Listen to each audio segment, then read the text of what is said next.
साल 1930।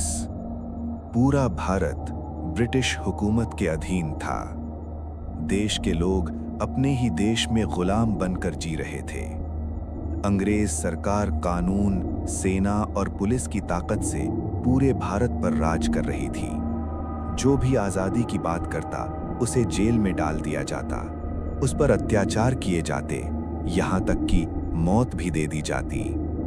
लेकिन बंगाल के चटगांव में धीरे धीरे जन्म ले रही थी एक भयानक क्रांति। कुछ नौजवानों ने फैसला कर लिया था, अब सिर्फ आंदोलन नहीं होगा, अब अंग्रेजों के खिलाफ सीधी लड़ाई होगी।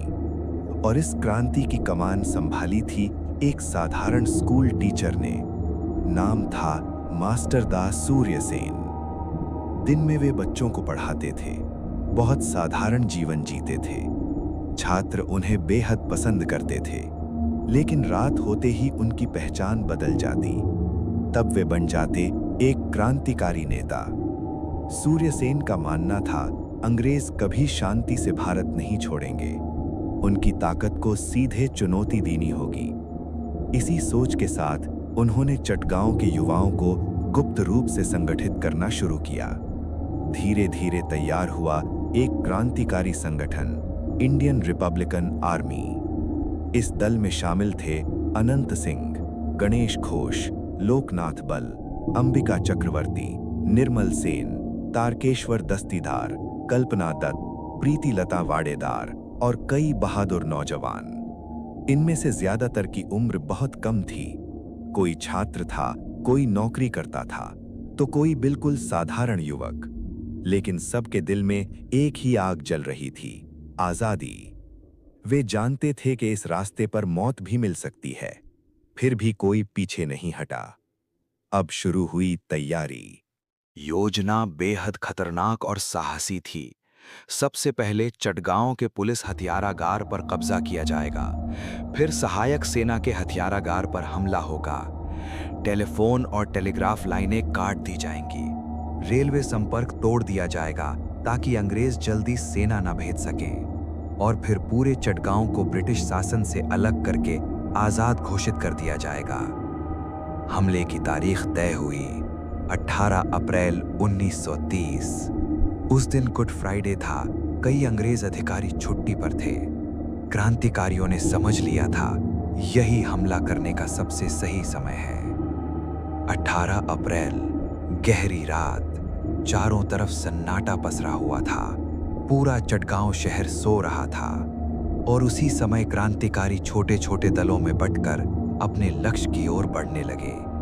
किसी के हाथ में रिवॉल्वर था, किसी के पास बंदूक और कुछ के पास सिर्फ हिम्मत। एक दल का नेतृत्व कर रहे थे गणेश घोष, उनका लक्ष्य था पुलिस हथियारागार। दूसरे दल का नेतृत्व कर रहे थे लोकनाथ बल, उनकी जिम्मेदारी थी सहायक सेना के हथियारागार पर कब्जा करना। बाकी दलों को टेलीफोन ऑफिस, टेलीग्राफ लाइन और रेलवे संपर्क काटने का काम दिया गया। सब कुछ बेहद चुपचाप हो रहा था, क्योंकि एक छोटी सी गलती पूरी योजना को बर्बाद कर सकती थी। और फिर अचानक हमला शुरू हो गया। क्रांतिकारी पुलिस हथियारागार पर टूट पड़े। अंग्रेज पहरेदार कुछ समझ पाते उससे पहले हथियारागार पर क्रांतिकारियों का कब्जा हो चुका था। उसी समय सहायक सेना का हथियारागार भी उनके कब्जे में आ गया। चटगांव के इतिहास में एक नया अध्याय लिखा जा रहा था। और फिर आया वो ऐतिहासिक पल।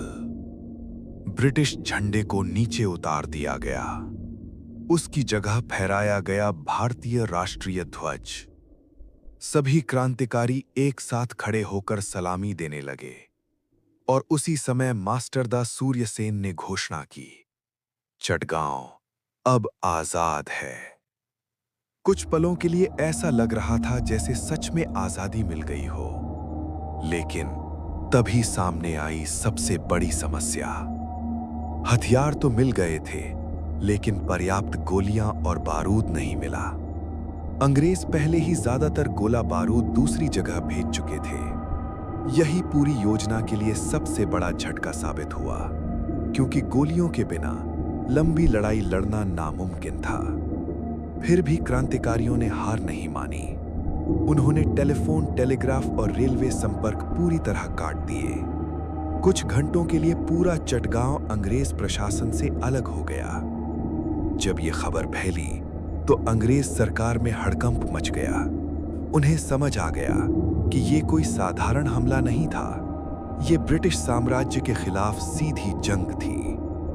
दूसरी तरफ क्रांतिकारी शहर छोड़कर जलालाबाद की पहाड़ियों में चले गए। उन्हें पता था कि अब अंग्रेज जरूर पलटवार करेंगे। कुछ दिनों बाद वही हुआ। ब्रिटिश सेना ने चारों तरफ से जलालाबाद पहाड़ियों को घेर लिया और फिर शुरू हुई भयानक लड़ाई। एक तरफ आधुनिक राइफलें, मशीन गन और प्रशिक्षित ब्रिटिश सैनिक, और दूसरी तरफ सीमित हथियारों के साथ लड़ते युवा क्रांतिकारी। लेकिन किसी ने डर नहीं दिखाया। गोलियों की आवाज से पहाड़ कांप उठा, चारों तरफ धुआं फैल गया। कई क्रांतिकारी शहीद हो गए, बहुत से घायल हुए, फिर भी उन्होंने आखिरी सांस तक लड़ाई जारी रखी। इस युद्ध ने अंग्रेजों को दिखा दिया कि बंगाल के युवा आजादी के लिए अपनी जान देने को तैयार हैं। लड़ाई के बाद क्रांतिकारी छोटे छोटे समूहों में बंटकर भूमिगत हो गए। मास्टर दा सूर्यसेन भी छिपकर रहने लगे, कभी किसान बनकर, कभी मजदूर बनकर, तो कभी आम लोगों के घरों में छिपकर वे लगातार क्रांतिकारी गतिविधियां चलाते रहे। अंग्रेज सरकार ने उन्हें पकड़ने के लिए बड़ा इनाम घोषित कर दिया। सालों तक अंग्रेज उन्हें पकड़ नहीं पाए, लेकिन आखिरकार हुआ विश्वासघात। नेत्रसेन नाम के एक व्यक्ति ने पैसों के लालच में आकर सूर्यसेन का ठिकाना अंग्रेजों को बता दिया। 1933 में ब्रिटिश पुलिस ने सूर्यसेन को गिरफ्तार कर लिया और फिर शुरू हुआ इतिहास के सबसे क्रूर अत्याचारों में से एक अध्याय। अंग्रेजों ने उन पर अमानवीय यातनाएं दी। उनके दांत तोड़ दिए गए, नाखून उखाड़ दिए गए, हाथ पैरों की हड्डियां तोड़ दी गईं। अंग्रेज चाहते थे कि वे बाकी क्रांतिकारियों के नाम बता दें, लेकिन सूर्यसेन ने एक भी नाम नहीं बताया। इतनी यातनाएं सहने के बाद भी उन्होंने हार नहीं मानी। आखिरकार 12 जनवरी 1934 को मास्टर दा सूर्यसेन को फांसी दे दी गई। लेकिन मौत के बाद भी अंग्रेजों का डर खत्म नहीं हुआ। उन्होंने उनका शव परिवार को नहीं सौंपा। चुपचाप उनके शरीर को समुद्र में फेंक दिया गया, ताकि लोग उनकी समाधि बनाकर उन्हें क्रांति का प्रतीक न बना सकें। लेकिन एक इंसान को मार देने से उसके विचार खत्म नहीं होते। चटगांव हथियारागार लूट सिर्फ एक क्रांतिकारी हमला नहीं था, ये बंगाल के युवाओं के साहस, बलिदान और आजादी के लिए सब कुछ कुर्बान कर देने की कहानी थी। आज भी मास्टर दा सूर्यसेन का नाम सुनते ही याद आता है कैसे एक साधारण शिक्षक ने ब्रिटिश साम्राज्य की नींव हिला दी थी। और इसी वजह से चटगांव हथियारागार लूट आज भी इतिहास में अमर है।